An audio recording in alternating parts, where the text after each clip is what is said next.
Let's begin. Welcome again.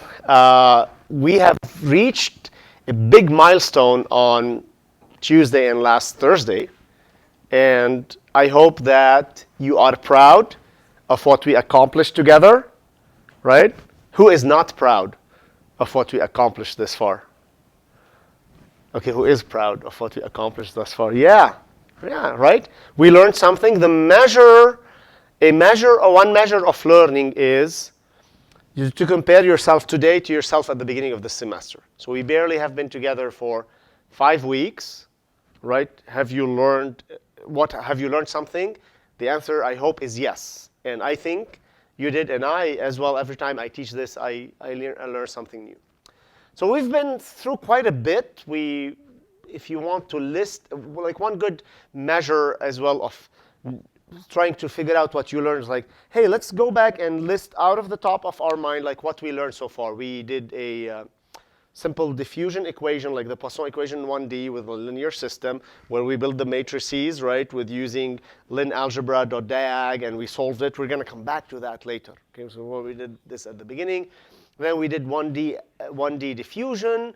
We learned about the central scheme, etc. We did 1D advection, 2D advection diffusion. We learned stability conditions. We did some simple stability constraints. We learned all about the Courant number and the Fourier number. Upwinding is diffusive on the advection equation. Central is unstable in the advection. So we learned quite a bit. And then we used those to solve the Navier-Stokes equations. When we approached the Navier-Stokes equations, there were two pieces. The numerics, which contained the discretization or the conversion of these derivatives into discrete formulas. They are actually, in the end, a system of linear equations. For explicit methods, we didn't solve them. We didn't have to solve them as a system. We solved them just point by point as we advance in time, because that's the benefit of explicit methods. So that's one piece of the Navier-Stokes solution, which was the numerics. But there's also the other piece, which is the algorithm. And what is the algorithm of the Navier-Stokes is that projection method. How we uncouple the velocity and the pressure, how we get an equation for the pressure. That's not strictly numerics. It involves numerics in it, but it's more algorithmic, right? So you have to think about, okay, we first solve the Navier-Stokes without the pressure, and then subtract the pressure, do the Poisson equation on that, and then adjust. So that's an algorithmic step. It's not a numerical step. It's not necessarily a physics step. It's quite algorithmic because it's a procedure of how to get to a point. It's a sequence of steps that you need to do. So that's the algorithm. And that will remain to be the case for any Navier-Stokes solution we're going to do as we move forward. There will be the numerics and the algorithm. Okay? And then we realized that with the finite difference method, on the Navier-Stokes equations with the projection algorithm, it doesn't quite work because it cannot guarantee the continuity equation. And that is because of the nature of how we place the variables, the inconsistency between the Laplacian and div-grad operator. We learned about the theorem of the LBB theorem that you have to use mixed discretization, etc., to make this work. So one solution to that was to place the variables at different locations. And we called that the staggered grid, which gave birth or kind of is a result of the finite volume method. So today, I want to start our formal discussion on the finite volume method. You've heard of the finite volume method as one of a very popular method for solving CFD problems. It's almost the de facto standard.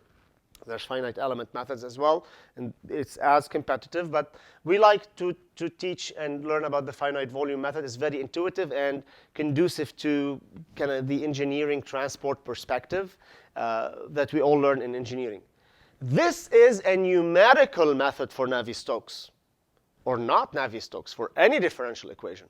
It's not an algorithm. So our algorithm of the projection for Navier-Stokes will remain to be the same, but we're changing the numerics. We are changing how we discretize the equations, okay? You will see many similarities with the finite difference method that we learned, but those are only skin deep because the finite volume can go much deeper into that.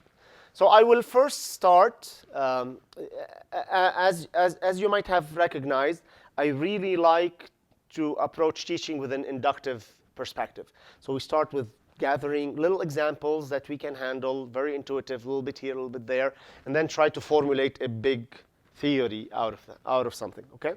So I like to start with a preliminary derivation without calling it even, finite volume formalism, just kind of a back of the envelope finite volume approach, what it would look like on a simple equation, okay?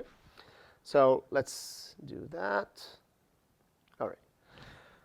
The starting point of the finite volume method is the integral form of conservation laws. So now I'm using more formal nomenclature. Navier-Stokes equations, continuity, energy equations, they're all results of applying conservation laws to systems. Conservation of mass, conservation of momentum, conservation linear momentum, conservation angular momentum, conservation of energy, etc. So all of those equations are results of applying conservation laws. So the starting point of the finite volume method is the integral form of conservation laws. Now, why do they use an integral form? Also in finite elements, they use the integral form. There's a lot of math discussion on it, and that has to do with solving the weak form of the governing equations rather than the strong form. And roughly speaking, the weak form allows you to relax some assumptions on the existence and smoothness of these differential equations, whereas the derivatives, the direct strong form of these equations, does not allow you to do that. It has to be valid everywhere. So if you hit discontinuities, like shock waves and other things, it becomes a problem numerically. So the weak form is essentially consistent with the integral form. Whenever you see an integral conservation law, if you remember my fluid mechanics class, I told you the integral form is in many ways superior because you don't have to care about what's happening inside that integral. You could go over discontinuities and whatever you're thinking about an integral in the integral sense. But that formulation also has to do with the Gauss's divergence theorem, converting volume integrals to surface integrals, which we take for granted generally, but barring situations where it doesn't apply, we should be OK using this form. So finite volume method, finite element method, they both use the integral form of conservation laws. So we will start with a 1D example. And if I were to take the linear advection diffusion equation, with a standard advective flux, c d phi by dx, and diffusive flux, k d phi by dx, and then the net diffusive flux is the divergence of that. The equation, if you take out the integrals, this is nothing more than the advection diffusion equation. But I'm going to apply an integral on it. So think of it this way. Over an arbitrary closed volume, okay, an arbitrary volume V. It's a valid operation, okay? So that's our starting point. Now remember, the integral form is based on a control volume, which is a region in space that we define. Could be the entire room, for example, over here, or could be a small section of a small little cube over here in the air. Doesn't matter, you define that.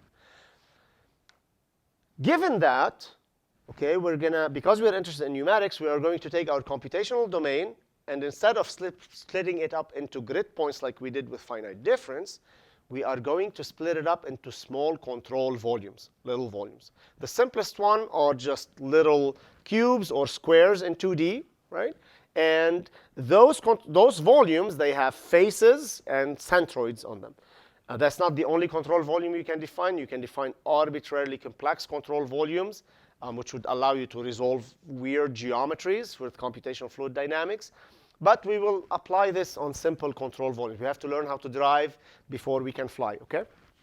I don't know why, but anyway, just we have to learn how to drive before we race, OK, before we learn how to race. OK, so in a 1D situation, these would look like this. So you can assume unit depth and unit height, and you're just kind of only integrating in the x direction. So there's really no dimension here. This is because this is a 1D problem. But I still have to draw the edges of that volume just for it to look like a volume.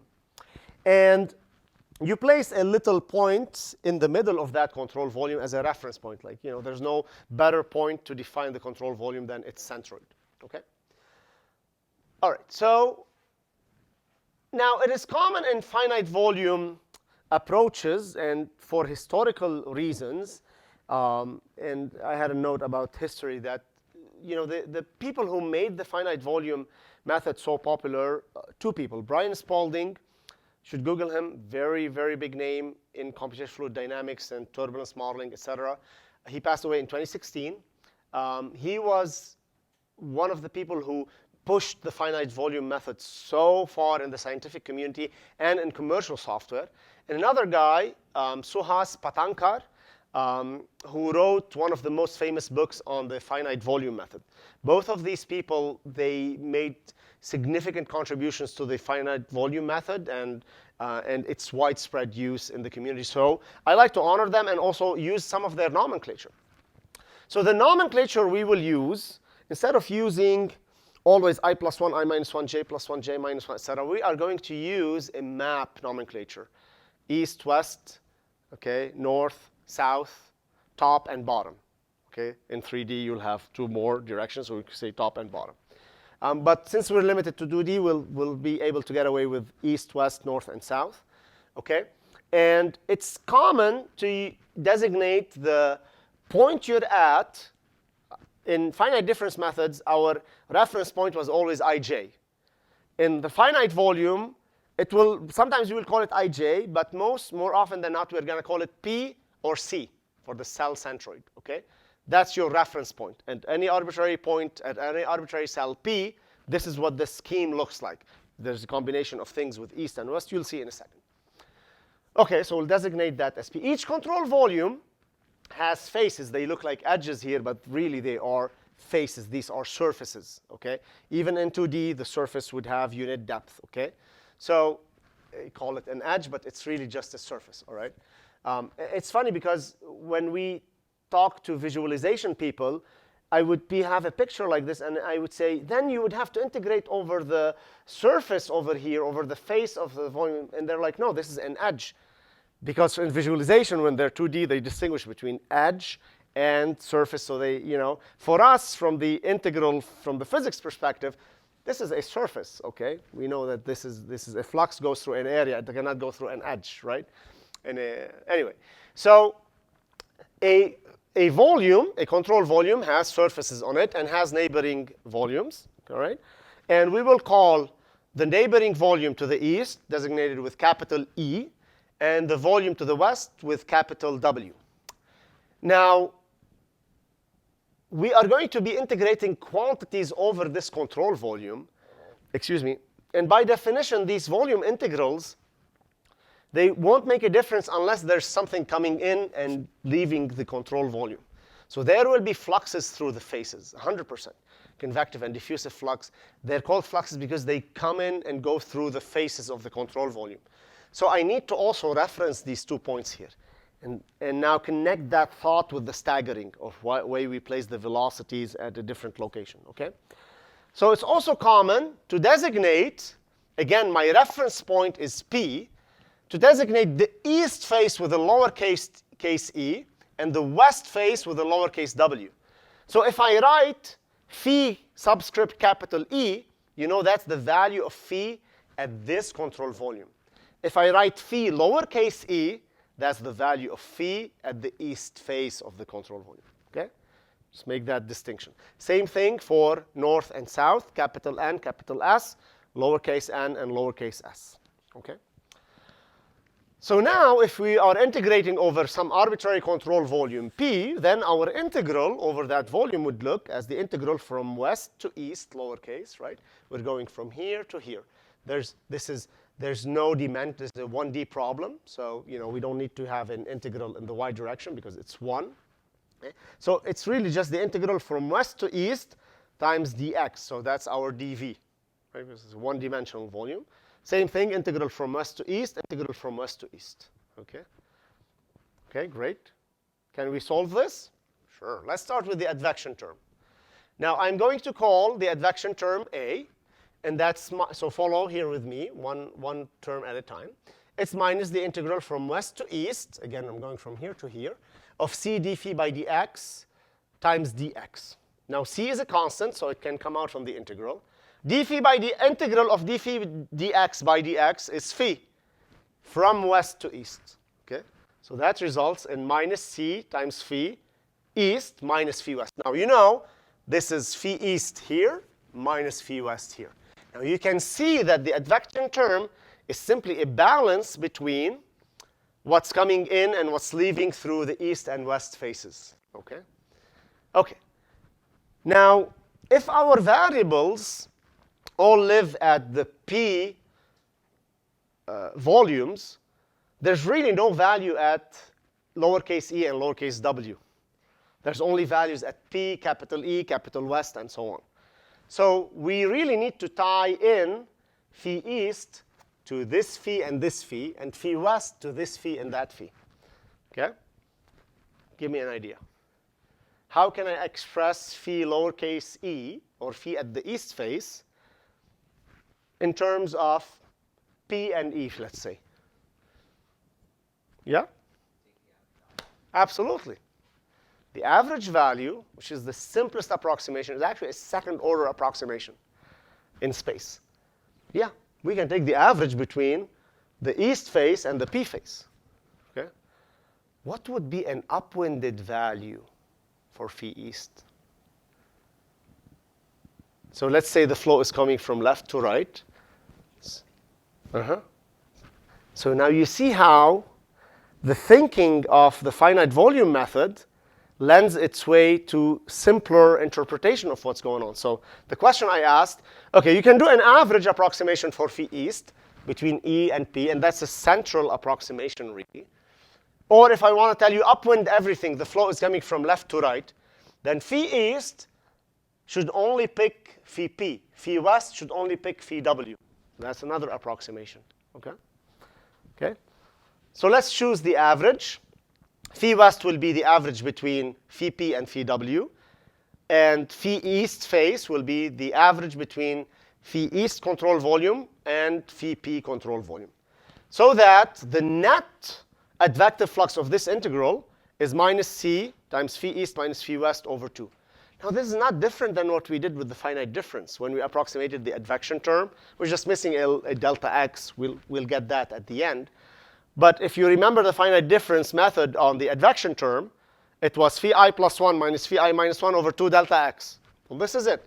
Phi I plus 1 minus phi I minus 1 over 2 delta x. Okay? There's a delta x that will come from the time derivative. Okay. It's not very different, but that's the only similarity with the finite difference method, okay? Because we're going to augment, going from here to here, so going from here to here will be different, and going from here to here will be different with finite volume in general, okay? I'm only doing it this way. This is one way of doing it, which degenerates to the finite difference method. Okay. Next, we look at the diffusion term. Again, the finite volume method is not for Navier-Stokes. The finite volume method is just a numerical method to solve partial differential equations. It doesn't even have anything to do with staggering. The idea of staggering will be a result from the finite volume method, and we will demonstrate that next Tuesday. But there's no staggering here. All I'm saying is this is a finite volume formalism. We place the variable in the middle. There's east and west faces and east and west variables, etc. So don't conflate the two. All right, so let's look at the diffusive flux. It's the integral from west to east of d by dx of k d phi by dx, okay? So what's the integral d by dx of this times dx? It's simply this, evaluated from west to east, okay? Okay, great. So now, we can simply evaluate this and say this is k east d phi by dx east minus k west d phi by dx west. Just simple integral evaluation. Okay? Okay, great. So now, if we assume that k is constant, if k is not constant, what would you do? You would say k at the east face is the average of k east and kp, right? Because you have k's over there, right? But it's important to recognize that this k needs to be evaluated at that face, okay? You might know k everywhere on the cell centroids, but this is k at the face, and you need to make a decision of how to approximate that. And it's those decisions that are part of the finite volume method. Okay, so how can we approximate the flux at the east face? If k is constant, then what is d phi by dx at the east face? Give me an idea. Approximate the derivative. Central? The average? No, so forget k is constant, so it doesn't matter. What is d phi by dx at the east face? Central difference approximation.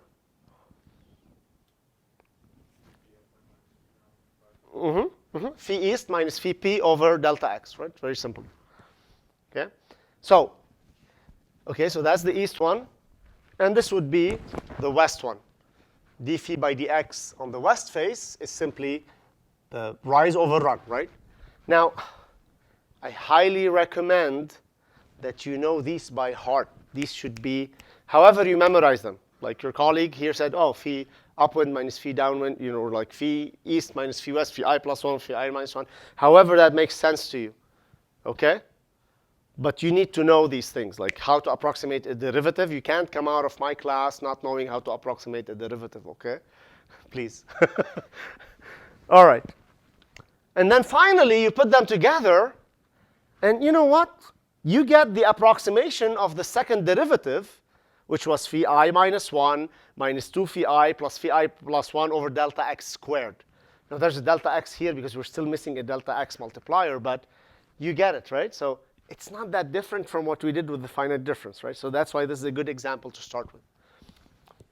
OK, now where is that missing delta x going to come from? We should have a delta x squared here, and we should have a delta x in the advection term. Well, it comes from the integral of the time derivative.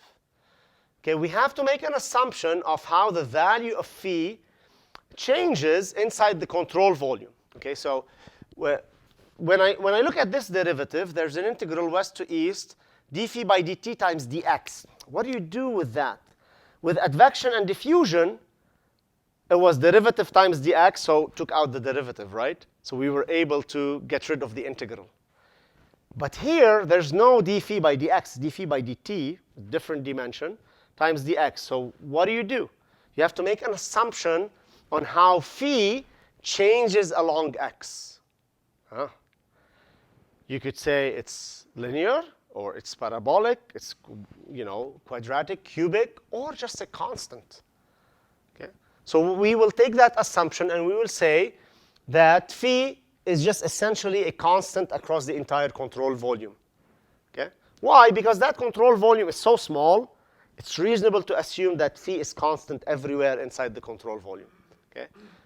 Because that's kind of the assumption that we did before when we took the average. We said phi east minus phi p, right? Well, that was based on the assumption that phi is the same value everywhere in that east control volume and that west control volume.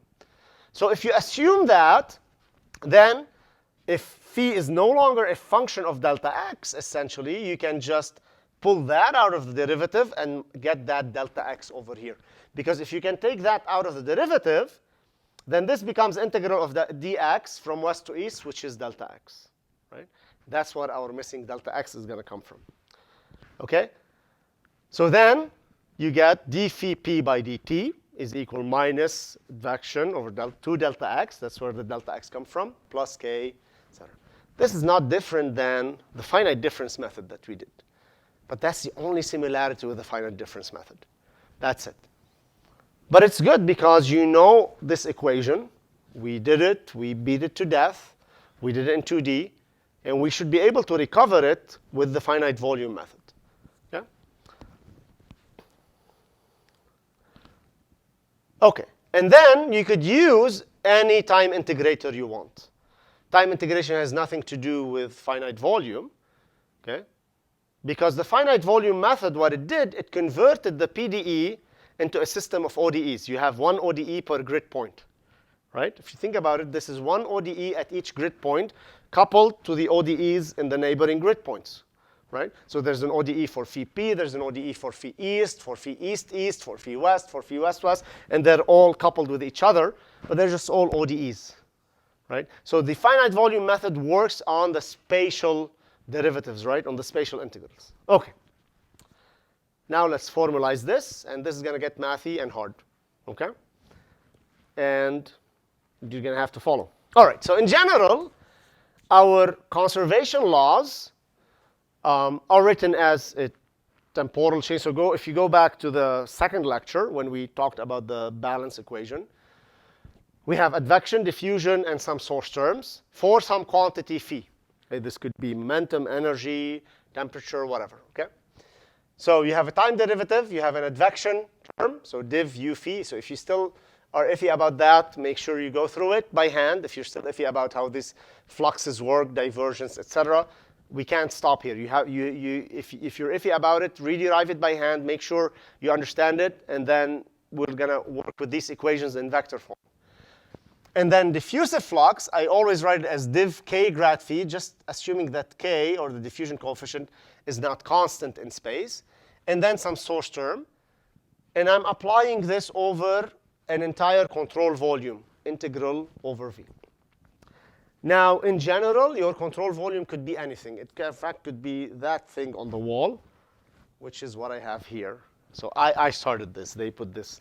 I did this in 2019. They put this in 2024. So, you know, for those on YouTube, there's a big giant screen here in this classroom with this honeycomb kind of structures. I don't know what they're doing with some advertising for electrical engineering. Okay. So in general, your control volume could be anything. Now, your control volumes need to be connected.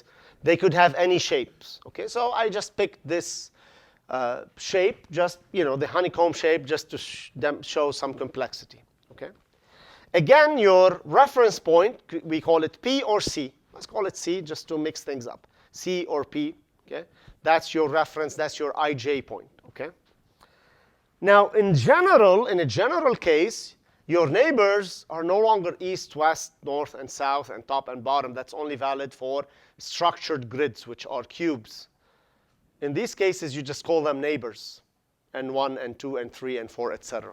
And we say we're connected to all of our neighbors, all right? So they're good neighbors. You're assuming, there's no like shock waves or singularities with those neighbors. So they're good, well-behaved neighbors, all right? And so you just have a bunch of neighbors around you. And this control volume shares information with the neighbors through the faces where fluxes go in and out. Remember our derivation in the second lecture. And we will call those, again, just nomenclature, phase 1, phase 2, phase 3, and so on and so forth. When we go to structured grids, we will use east, west, north, and south because it's just easier to comprehend. Once you do that, the actual coding formalism for a general finite volume method, you say, I'm going to loop over the faces of the control volume. I'm going to loop over the neighbors of the control volume. What's my connectivity with the neighbors, okay? You don't think anymore about just east and west because you could have any number of faces, any number of neighbors. Okay, so now we're going to apply the same procedure we did, the example, where we converted first the advection term from a volume integral, and we took that first derivative out, and it became an integral over the surface, right? And then the same thing with the diffusion term. So we're going to do that in a more generic way by applying the divergence theorem. And the first step is to convert all fluxes into surface integrals. Because it's really hard for me to evaluate the volume integral of div u phi. Remember, that integral of div u phi was equal, in the 1D example, was the integral of d by dx, or c d phi by dx, right? Times dx. So that d by dx times dx, it becomes the quantity inside it. So that's really what we're doing in this step, is we're going to get rid of those divergence terms. So when you look at the advection term, the volume integral of div u phi, dv, is equal to the surface integral of u phi. So we got rid of that derivative, dot the unit normal of the surface. Now this surface integral is going to go over all of the surfaces of the entire surface of the control volume. Okay? We need to do this step on all terms that have fluxes in them. Okay? Just to get rid of that divergence quantity. Okay? Because doing the integral over the surface is easier than a volume integral. Next, we will do the diffusion term. And if you've taken fluids, we did this in fluids. Remember, with the volume converted from volume to surface, surface to volume. Same thing for the volume integral of the diffusion term. div k grad phi, this is equal to k grad phi dot n. So again, this is the sum of the diffusive flux. So what we're saying here is the net contribution of diffusion or advection to the control volume is equal to the sum of the fluxes that are coming in through the faces, right? A flux, by definition, comes through a face, right? And the net contribution to phi through advection and diffusion is nothing more than the sum of all the fluxes on all the faces of the control volume. Okay? Now, for simplicity, we define the total flux as J, which is the combination of the advective flux and the diffusive flux. There's always, you might see this with different signs. That's just a convention, okay? You might see minus u phi plus k grad phi, et cetera. But I like to use minus k grad phi for the standard diffusive flux where you have things move from higher value to lower value. So you have that negative slope. So that the total governing equation, the final governing equation, is integral of volume integral d phi by dv. We can't do anything here except say that phi is going to be constant across the control volume, maybe, but we haven't said anything yet. I'm formalizing this now more general. Equal minus integral over the surface plus the volume integral of the source terms, this q phi or whatever source term we have. We are still exact here.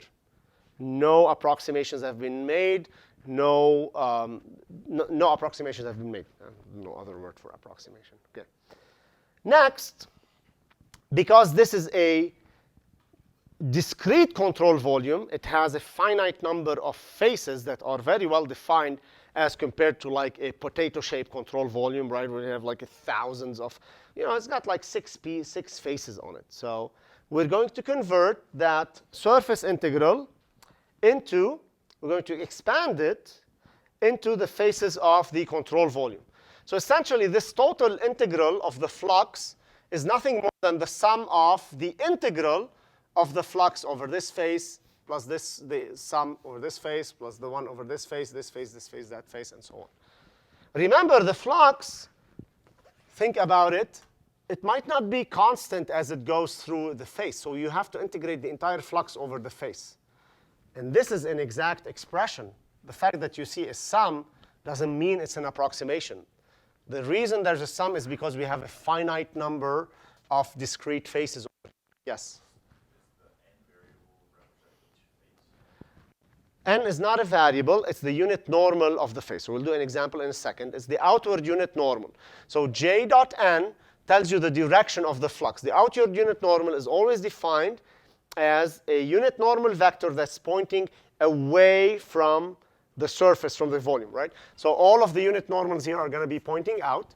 If J is positive, then if J is coming in, then J dot N is going to be negative. And if it's leaving, J dot N is going to be positive. Okay, we'll go back to the second lecture. I talk about why negative and positive matters. Okay, now remember this is going to be multiplied by a negative sign, so it will adjust for what's coming in and what's leaving. It's a convention, but that's, if you follow the convention, will work just fine. Again, this is an exact expression. We have done no approximations so far. Okay, there's an exact procedure. The volumes are defined as polygons, polyhedra. They're just discrete. Okay, so nothing has been said here. So this, remember, the total contribution of the fluxes across all faces is equal to the sum of the contribution of the fluxes at each face separately. Okay? All right. So let's do an example. So let's say we are going to do this integral of the advective flux, okay, with this velocity field. U is u and v, just some two variables for axial and for x and y velocities. And we're advecting some quantity phi. Okay, u and v and phi, they vary in space and everywhere. Okay? And we're going to apply this formula over a two-dimensional structured control volume, just a square. Okay? Just to make it easy. Now, the unit normals are defined as this. The east unit normal has unit vectors 1, 0. The north unit normal, 0, 1, right? This pointing in the negative x-axis, negative y-axis. So you get these unit normals. They're actual numbers, okay? They're not like this figment of the imagination. Okay. So now, if you take that integral, which is the summation of the fluxes over all the faces, we have 4 fluxes because we have 4 faces, right? This summation is going over this one, east face, north face, west face, and south face. So we're going to have 4 of those integrals. Agreed? Okay. So equal, exact, equal. This is the integral of u phi dot unit normal east times ds east. So we're going to take it over here. And that will be the integral over the east face, plus the integral of that flux over the west face, which is, so don't mess with the sign because the dot product is going to take care of it. Okay? So this would be u phi dot the unit normal on the west face times the discrete segment on the west face, ds west, over the entire west face. Same thing for the north face, u phi times n north, ds north. And you can add a north value over here, but this integral will just take care of it. Okay? So this is u phi essentially integrated over the north face over here, and same for the last value. Okay? Now you can adjust the sign if you want, and you could say if u is positive and v is pointing up, and if u is pointing to the right, then you can adjust this u dot n, and this will work out correctly. So if u is pointing this way, so u dot n east is a positive quantity, and u dot n west is a negative quantity, right? So you have a negative over here, and so on. Okay, so this is assuming that u and v are going are positive. All right. So now our conservation law still has the following exact form. No approximations have been done. We're still scratching the surface, okay? But we still have a bunch of integrals. And we still have a lot of unknowns in those integrals. Remember, we're after the quantities inside J. J has u and phi in it. Might be after u and might be after phi, or if u is constant, we're after phi. So we need now to rip out those integrals to convert them into like algebraic formulas that we can solve. The natural thing to do is just to approximate the integrals. In the finite difference method, we approximated the derivatives. In the finite volume, we're going to approximate the integrals. Now, when you approximate the integrals, you might still have derivatives. You further approximate those. But the first step is to approximate these integrals here to get rid of the integral sign and then have relations between the different variables. Okay? Approximations of integrals. Well, it's not a mystery. We can just use standard numerical integration techniques. Midpoint rule, left point rule, right point rule, trapezoidal rule, Gaussian quadrature rules. There's just standard numerical integrals, right? So, except they're applied now on faces and different, not your standard function, and you approximate the integral over n segments. You approximate the integrals now over a volume and over faces, okay? And in general, an approximation for some arbitrary function over an interval or a segment, so think of this as the integral over a face, right? Or over a volume, is nothing more than a summation. It's not a Riemann sum, but it's an approximation. Summation over some weights and some function values at some select locations. Okay? At some select locations. That's the general formula of an integral approximation. I'll give you some examples.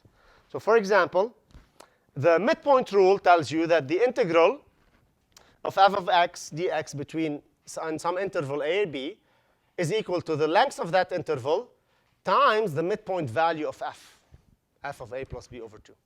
That's the midpoint rule. So now you convert an integral into something that has the function value directly on it, okay? You could do a trapezoidal rule. It's the approximation says that this is the length of the interval times the function value at the endpoints, the sum of the function value at the endpoints averaged. It's another approximation. Both are second order, okay? Or you could have Simpson's rule, which is like fourth or fifth order, okay? So you could have just you can apply any standard integral approximation rule. So that's going to be our next step. And it's going to be a little bit more involved than simple 1D calculations, because now we're doing volume integrals. volume and surface integrals. Let's start with the volume integral, because it's going to be the hardest, but we're going to make the simplest selection of it. So in general, the approximation to a volume integral is nothing more than the length of the interval, or the volume itself, times some integration weights times some integration points. So let me show you a diagram. I think I have a diagram here. So you could say I'm going to approximate the volume integral with one integration point in the middle. So I only have one value here at the center. So that's like the midpoint rule, okay, times some weight. Some weight could be 1, could be a half. Depends on the formula for the integral. Or you could have 4 integration points. You can say I'm going to approximate the integral over the volume using these 4 quadrature points. These are called Gaussian points, and they optimize kind of the integral, etc.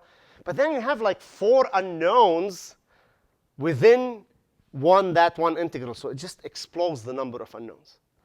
What are we going to do today in this course? We're just going to pick that approximation. Like we did in the beginning. We said we're going to assume that the value is average over the volume. And we're going to pick that. And that's our formal reasoning for that approximation.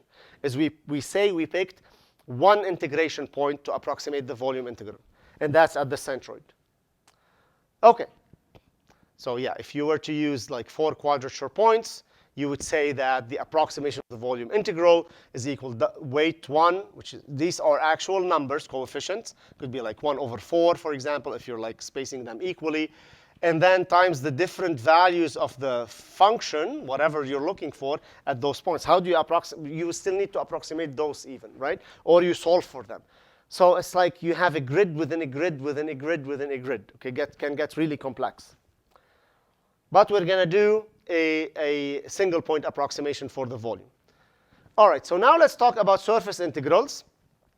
If you remember, our exact form for the total flux across all surfaces was equal to the summation of the fluxes at each one of those surfaces, right? So this is an exact expression.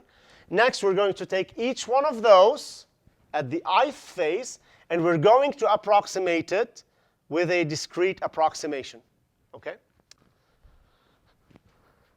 One integration point says that we're going to pick usually the midpoint along the segment and do an approximation of the integral. So this is an equivalent to the midpoint rule. So it's essentially saying that we are going to approximate that entire integral as simply the length of this segment times the value of the flux at the midpoint. Okay? That's it. So that defines your solution. You could do, for example, 2 integration points where at each segment, at each phase, you're going to pick 2 integration points. How do you pick them? There's another theory about that. We won't talk about it. Those are like Gaussian quadrature points, or if you're using trapezoidal rules or other thing, could be the endpoints of the segment. But then you use those 2 points to approximate the integral. Your math is going to explode in complexity. Okay? So that's why I don't even show this, because we're going to use that one integration point formula. Okay. So a good starting point for finite volume method is to use a single integration point. This gives us second-order accuracy for the integral evaluation and also simplifies things significantly. So this is as far as we can get close to finite differences. Yeah? Would it ever be good to approximate the fluxes being discrete direction and then you just do j times n? Or is that? Yeah, so that's what we will do. That's the one integration point. It's just j times n times the surface. Yep, exactly. So we will pick one integration point in the centroid, which we kind of already did at the beginning example. And so if we were to use the midpoint rule, we say that the integral of phi dv is nothing more than the value at the midpoint times delta v. And the value at the midpoint is the average value. It's like an inverse definition of this. Is the average value over that entire volume. So that's the midpoint rule for the volume integral. Okay. Similarly, for surface integrals, we store the flux value at the midpoint of the surface. And this was your point just now, saying we're going to approximate each flux at every phase as simply the flux at the midpoint times the length of that segment or the area. Okay? So this would look like this. And it's kind of a natural natural assumption because like when we're drawing these diagrams and putting the variables, we kind of put them in the right in the middle, right? There was no reason to do that, but it's just kind of intuitive, right? So we will use that and move on with life. Okay. Finally, we put all the pieces together, and for the time derivative, we have this approximation. Again, we kind of beating this over and over again. It's d phi by dt times delta v for the control volume. This is, again, general in 3 dimensions.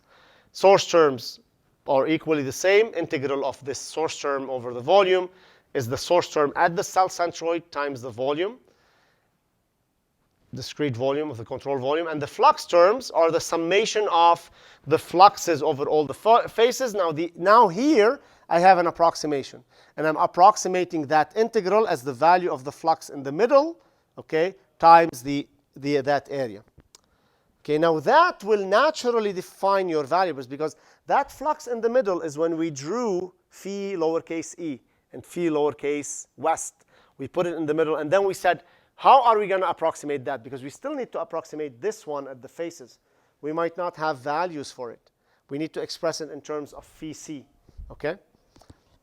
And finally, you get your general finite volume formula. This is the general finite volume formula for any finite volume scheme, okay?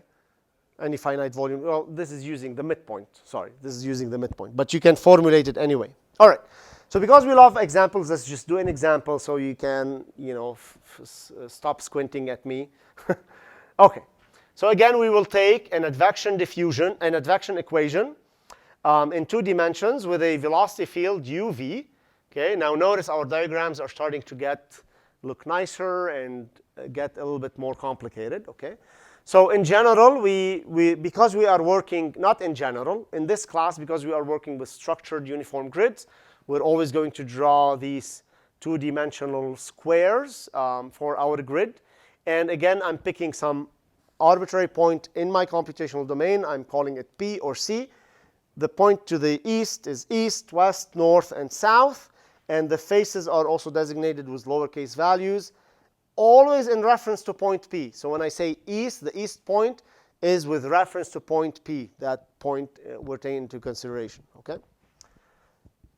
And our unit normals are, again, 1, 0, 0, 1, minus 1, 0, 0, minus 1. Okay. So our formula now was, remember, if you look at the previous slide, let's go back to this slide, the yellow equation. We had d phi by dt times delta v equal minus summation of the fluxes dot n times the area at each face over all the faces plus a source term. So in the case of the advection equation, our flux is u phi. Okay? So we write that equation in yellow. We put our flux u phi. We're going to sum it over all the faces of the control volume. Should call it P here, or change this to C. There's no source term. Okay? So now it's a matter of a simple evaluation of this formula. Right? Okay? So let's do it. The hardest piece is this summation over here, because this is obvious. Summation of the flux, which is just the advective flux over here, over all the faces dot n times delta sf is equal to u phi east dot unit normal east times delta s east plus u phi west dot unit normal west times delta s west. Really, I'm just kind of rewriting this here over all the faces, plus u phi north dot unit normal north times delta s north plus u phi south times unit normal south times delta times the length of this, or the area of the south face. Okay? So now if I'm assuming u is positive from left to right and v is positive from bottom to top, then I can get rid of that unit normal vector, right? And then I would have u phi east times delta y, okay? Because u dot unit normal east is u positive, right? They're pointing in the same direction, times phi east. So I have to honor this u phi at the east face. So be very careful. This is the flux at the east face. We still have to approximate it in terms of capital E and capital W and capital N and capital South. Okay. On the west face, it's minus u phi west times delta y because u is going from left to right. Unit normal is opposite to that. Same thing for the north face. Now, however, it is so u dot unit normal north is the v component of velocity, right? Because u is uv and the unit normal is 0, 1. So you get u times 0 plus v. So that gives you v. Now, notice also I replaced the areas by delta y and delta x, right? Because the area here is delta y and the area here is delta x because we are unit depth, right? These are surfaces. So this is delta x times 1, delta x times 1, okay? So that gives us this formula. We're not done yet. Okay, we're not done yet, right? So you plug this back into the formula, and then you get, and then you reorganize, you divide by delta x, delta y, and you get a discrete formula for the advection equation using the finite volume method. It says the change in time for the average value in the control volume is the difference between the fluxes east and west and north and south faces, right? Okay, over delta x and delta y. Now, we still don't know. Remember, our variables are stored at the centroids, right? We have no variables here on the faces. These are intermediate variables, u phi east and u phi west and so on. We need to express those in terms of phi p, phi east, phi north and south, etc. Okay. Let's do another example with the diffusive flux. So again, our diffusive flux here is k times grad phi, right? Because if you apply our equation for finite volume, you're summing over the fluxes over all the faces, right? So you're changing your mind, your thinking now. It's more physical. You're taking all the fluxes and their contributions into the control volume, okay? So same thing. Now remember that grad phi is d phi by dx and d phi by dy. It's a vector. So when you dot it with a unit normal, you're going to pick up one component or the other. Okay, so let's focus on this guy. That's the hardest part. And again, if you go point by point, the way to think about it, just go over each face, okay? Face 1, face east, east face. You know what's going to come next, the north face. Okay. Sorry. East face is grad phi east dot unit normal east times delta s east. North face is grad phi north dot unit normal north times delta s north. Same thing. Grad phi west dot unit normal west, grad phi south dot unit normal south. Okay? So you get that expression. And now you can split those terms, right? Because grad phi is d phi dx and d phi dy dotted with the unit normal. Then you're going to get this formula over here, okay? This guy is going to give you a negative sign because this is minus 1, 0. It's going to give you minus d phi dx over the west face. This guy on the north is going to be d phi dx, d phi dy dotted with 0, 1 is going to result with plus d phi dy times delta x, which is the area, okay? And finally, the last one. If I were you, I would go home and redo this by hand. Make sure I can derive it without looking at the answers. Okay? It's just a simple application of simple dot products. Okay? And then finally, you write this equation in this form and you simplify. Now notice, these equations are only written in terms of the fluxes, not the variables. Same thing with the advection equation. Was u phi east, u phi west, u phi north, u phi south. Okay? Not in terms of the true variables we're solving for. Okay? So we're not done yet entirely. And then I ask, what about the fluxes? So far, we said nothing about how to evaluate the fluxes at the faces. Okay, so let's start with the diffusive flux. We could say that a simple approximation to the diffusive flux would be a central approximation, and we would take just a central derivative. Phi east for the east face, it's phi east minus phi west over delta x. For the north face, it's phi north minus phi this is a typo here. This should be phi p. Okay, this is a typo. I need to fix it right now or I'll forget. Okay, give me a moment.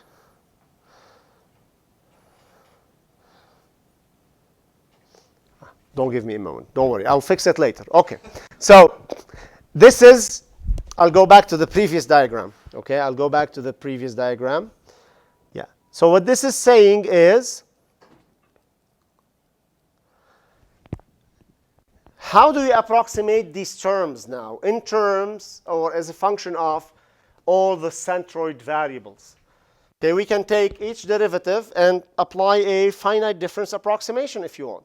So d phi by dx at the east point, we can take a central approximation. This would be phi east, capital East, minus phi p or phi centroid over the distance. What is d phi by dx west? It's going to be phi centroid minus phi west, capital W, over delta x. What is d phi by dx north? It's going to be phi capital N minus phi c over delta y, okay, and so on. We're just approximating the fluxes, okay? But now see how we separated the fluxes from the derivative approximations. There's approximation of the integral that gives us these fluxes, and then there's approximation of the flux itself. So you have more opportunity to do fancy things with the method, because you can approximate the integral in one way and do the fluxes in a different way, right? So you have more ways of doing approximations. Okay, so for the convective flux, we could do a central approximation and say, so again, this is a typo, this should be P. So again, we could say u phi east. I mean, what the heck, you can probably do this. But like u phi east is equal to the average between the two u phis. U phi at the centroid in the cell to the right, plus u phi in the main centroid over 2, right? Or you could say, I'm going to upwind this. I'm going to say that u phi at the east face is equal to u phi at the capital E face, right? Okay, which would be, so this would be u phi east would be up. So again, this is a typo here. This should be P. I have an issue with the P or C. So this capital E here in the last equation should be P, and this capital W should be P. My apologies for that. Probably confused you and caused you to fail the class. So u phi, what I'm saying here, sorry, Jacob, what? It shouldn't be E. If you're upwinding and you're going from left to right, it should be the upwinded value, right? It would be, yeah. So if we're going from left to right, it should be phi P. And u phi west would be phi capital W, right? Or if we're going from right to left, you just pick the upwinded value, okay? But you can see how we tie this into the upwind, but it's only one part of the approximation. There's the integral approximation and the flux approximation, okay? All right, so I'll fix those, I promise. That would give you the upwind scheme, okay? That's pretty much it about the finite volume method, okay? I want to talk a little bit about boundary conditions and how we apply boundary conditions with ghost cells. Now, because of the way we built our control volumes, we generally do not have a variable at the boundary because the boundaries are going to coincide with the faces of the control volume. So what lives at the boundaries are really fluxes. Okay, if you're thinking of the control volume with a variable in the middle of the control volume, you don't have a degree of freedom at the boundary. You only have fluxes at the boundaries. And generally, if we're applying either a Dirichlet or Newman condition, remember with Dirichlet you specify a fixed value. With Newman you specify the flux. Okay, so we might get lucky there. But in general, if you want to have a scheme where you're just applying your discretization and all of your formulas everywhere in the domain on the interior points, it would be smart if we include ghost cells and use the ghost cell like we did with periodic conditions. Now we're using them for boundary conditions. What do you do if you had a fictitious value in the ghost cell that would produce the desired value at the boundary up to a certain approximation? Then you don't have to worry about the boundary condition anymore. So here's one idea of how you would do this with a Dirichlet condition. Suppose that this is the edge of your domain, and I'm taking just one interior control volume and one ghost control volume. Let's say this is at the left edge, the x minus in your driven cavity. Okay? And you want to apply a fixed boundary value for phi, call it alpha. And you want that value alpha to be here. Not here, not here. You want alpha to be here. How do you incorporate this into your integration scheme? You could go and start hacking the formulas at the boundary will be very tedious and might not be possible at all. The trick with ghost cells is that, how about we set the ghost cell so that whatever operation we do here as we get close to the edge, it's kind of going to give us, on average, this value we desire at the boundary. Did I say on average? Well, yeah. Why not use the interior value to produce a ghost value so that on average, it gives us alpha. So then you define alpha as phi interior, which varies in time, okay, plus phi ghost, which also going to be to vary in time based on the phi interior. So we're going to define phi ghost based on the interior value so that it gives us on average the value alpha. So you say phi interior plus phi ghost over 2 equal alpha. Remember, phi interior is computed on this in situ, right? Or you can use an old value. You have it. So you can use phi interior and you have alpha. You can solve for phi ghost. And that gives you a very elegant way of applying Dirichlet conditions. In the ghost cells, we're going to specify a value so that on average, it's going to give us the desired boundary condition. Okay, this would be a second order approximation on the boundary condition. Same thing with Newman conditions. You could say, well, since I know the flux for Newman condition, I can just hack it into the finite volume formula. You can do that. But another way that is more conducive to programming, if you're just looping everywhere in your grid points, you're doing advective fluxes or you're doing advective approximation and diffusive approximation. Remember, when we want a formula where we're not going to say, okay, we're going to evaluate the flux here and then one next. We're just going to want one formula that relates all the variables to each other, okay? So, one way to do it is, again, to set the ghost cell so that you produce the correct Newman or the correct flux at the boundary. And what do? You approximate it with a second order approximation. You say phi on the left, this is an example for a left wall. You say the phi interior minus phi ghost over the distance is equal to my desired boundary value, which is beta. Phi interior, we know it because we're solving for it along the way. Beta we know, delta x we know. So we can solve for a phi ghost, a ghost value that up to second order approximation is going to give us the desired boundary condition. So then you can rest your mind. You just set the boundary values and solve all of your discrete equations from interior point to interior point. You don't have to worry about like, oh, what's going to happen here? What am I doing here? You set the boundary values at the beginning of the time step, okay, using old values, and then you just loop over all the interior points, rinse and repeat, okay? You will see that your ghost cell value is going to change over time.